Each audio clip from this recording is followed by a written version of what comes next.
Welcome back, everyone. Ready for another deep dive? Always. Today, we're exploring two pretty interesting ideas from the Sacred Atlantean Brotherhood. And I have to say, they might seem a little unconnected at first. Oh, really? Yeah, we're going to tackle their unique approach to problem solving. It's called the three concentric circles of problems. And then we'll jump back in time to Constantine the Great. Wow. Okay. I know, right? Big jump. But the Brotherhood connects them in a fascinating way, especially with all that stuff about Constantine removing those mystical texts from early Christian teachings. It's always interesting to see how they weave these historical threads together. Yeah, I'm with you there. So let's start with those concentric circles. Sounds good. The big takeaway for me is how much our perception, not just the problem itself, can make things harder. Oh, absolutely. The Brotherhood really nails that. It's like they're saying, hey, a lot of the time, we're our own worst enemies. That's a great way to put it. So Yeah. how did these circles work? All right. So the first circle, that's the actual problem. Pure and simple, right?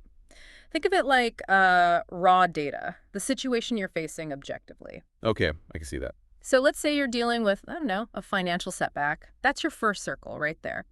And the important thing is that this initial problem, while tough, it's ultimately manageable.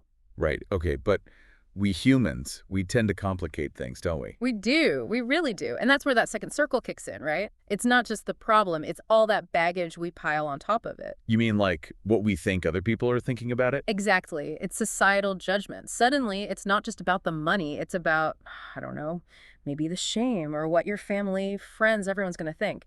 And that fear, it can be paralyzing. Oh, tell me about it. I've been there. It's like your brain goes into overdrive and just starts catastrophizing. Yeah. Suddenly, everyone's judging you, and that problem explodes in your mind. Happens to the best of us. But the Brotherhood, they offer this cool technique to deal with this second circle stuff. Oh, yeah. We- What is it? Visualize yourself, right? Yeah. And you're surrounded by this like protective bubble of light. Interesting. It represents your, inner strength, your resilience. It's like a shield deflecting all those negative judgments so you can stay focused on finding a solution. Okay, I like that. A nice visual. Instead of those judgments dragging you down, you're choosing to protect your energy. Smart. But there's more, right? Isn't there a third circle? There is, and that's where things can get really messy. The third circle, that's all about potential costs. Uh-oh. Yeah, Yeah. this is where our minds really go wild. We start conjuring up worst-case scenarios, everything that could go wrong, and we fixate on that, and boom, fear and anxiety go through the roof. Oh, man. It's like our brains are wired to jump to the worst possible outcome. Like with the money example. We start picturing, losing the house, damaging relationship. Exactly, total ruin, right? That kind of thinking. But don't worry, the Brotherhood has some wisdom for that, too. Okay, good, because that sounds pretty overwhelming. How do we break free from all that third circle doom and gloom? They're big on grounding ourselves in the present. So instead of getting lost in what ifs, they say focus on what you can control right now, in this moment. Like what practical steps can you take today?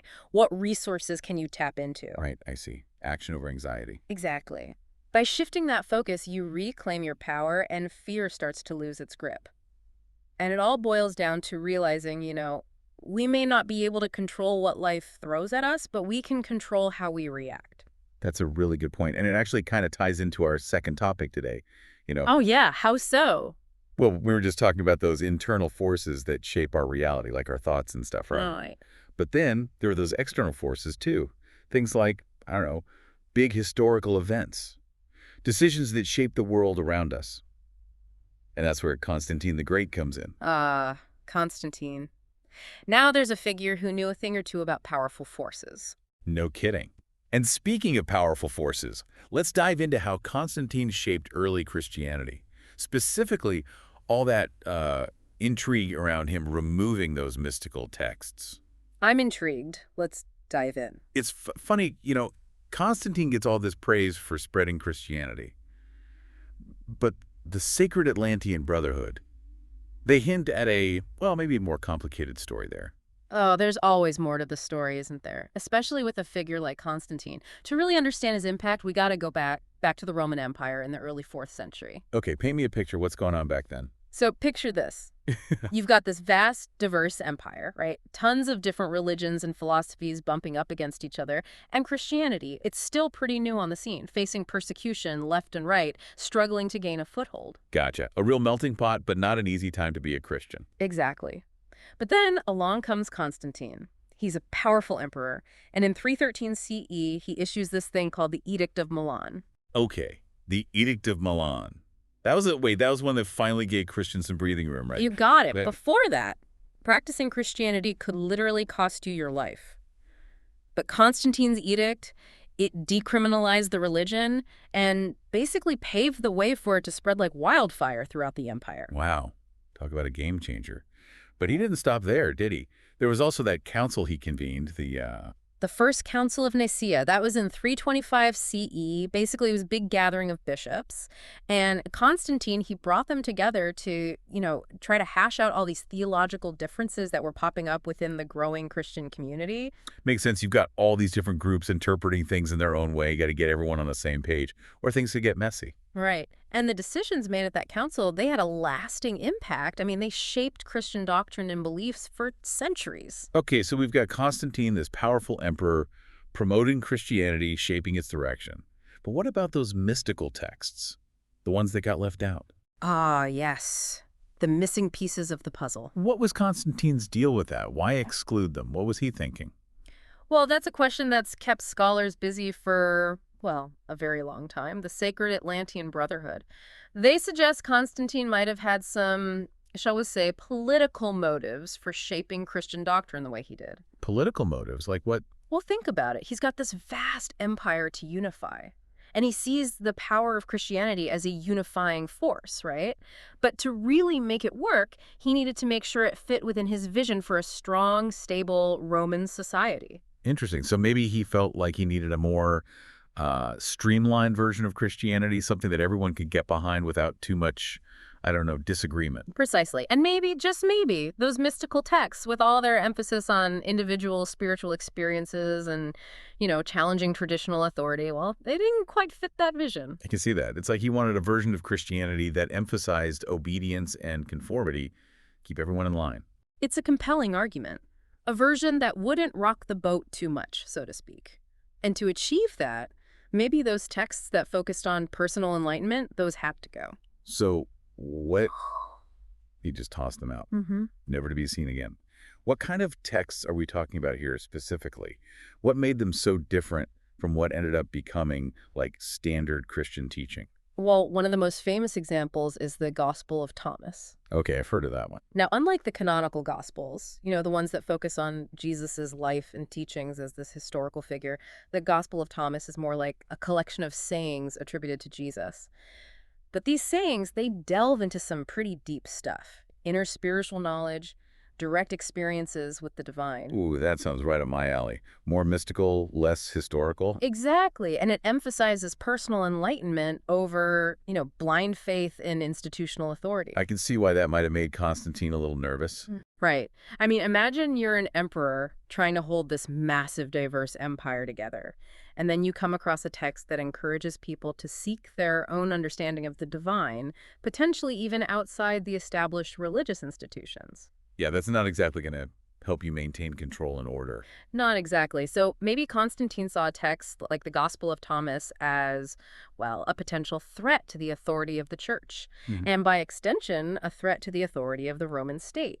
So he opted for a version of Christianity that was more about, I don't know, following the rules than about personal spiritual exploration. That's one way to look at it. And the Sacred Atlantean Brotherhood, they argue that this removal of these mystical texts, it's had some pretty big consequences. They say it's led to, I don't know, maybe a more rigid and dogmatic understanding of Christianity in the centuries since. That's interesting. Like, we lost some of the depth and richness that was there originally. Yeah. So what happened to those mystical texts? Are they just gone forever, or did some of them survive? Well, some of them did survive, tucked away in libraries and private collections. And, in recent decades, there's been this, resurgence of interest in them. People are rediscovering these lost treasures. It's like we're finally starting to piece together the full picture, huh? Getting a glimpse of what might have been. Yeah. But why now, Why this certain interest in these ancient mystical traditions? What's driving that? I think, honestly, people are hungry for something more. They're looking for a spirituality that's more experiential, more personally meaningful. They want to connect with the divine, but in a way that's direct, intimate, not just, following rules and I rituals. could definitely relate to that. It's like we're yearning for that connection that maybe got lost somewhere along the way, a spiritual homecoming almost. So, where do groups like the Sacred Atlantean Brotherhood Yeah. fit into all of this? What role are they playing in this uh, revival, I guess you could call it? Oh, they're vital. They're doing the work of bringing these teachings to light, making them accessible. They're like a bridge between, that ancient wisdom and modern seekers, offering guidance, resources, and a community, which is so important, right? Because these teachings can be, well, pretty dense and challenging. Yeah, totally. It's not exactly light reading. You need some support to really grapple with it. Okay, so let's do a quick recap of what we've covered today. We started with those concentric circles of problems. Remember, the next time you're facing a challenge, just pause for a second. Ask yourself, where are my thoughts hanging out? Am I stuck in that second or third circle, getting all tangled up in what other people think or like worst case scenarios? It's such a simple but powerful concept, right? Absolutely. Just by becoming aware of those thought patterns, we can choose to shift our focus back to the present moment, back to action. And we talked about the legacy of Constantine the Great, a pivotal figure, no doubt, in the rise of Christianity. But the choices made during his reign, especially, excluding those mystical texts, they've had a ripple effect across the centuries. The Sacred Atlantean Brotherhood really makes you think about those consequences and makes you wonder, like, what if those texts had been embraced instead? Would Christianity look different today? Would it be more diverse, more open to those mystical experiences? It's a question worth pondering, for sure. It is, and maybe, just maybe, with this renewed interest in those traditions, we're starting to reclaim some of what was lost. That's a hopeful thought. So, to wrap things up, I want to leave you with one final thought. Knowing what we've discussed today, how might you approach challenges differently? Will you be more mindful of those societal pressures and fears? Might you be inspired to explore the teachings of the Sacred Atlantean Brotherhood or, any other mystical tradition that calls to you? The journey of knowledge and understanding, it never ends. Keep questioning, keep exploring, and keep seeking those deeper truths that light up your path. Beautifully said. Thanks for joining us on this deep dive, everyone. And until next time, keep exploring, keep learning, and keep diving deep into the mysteries of life.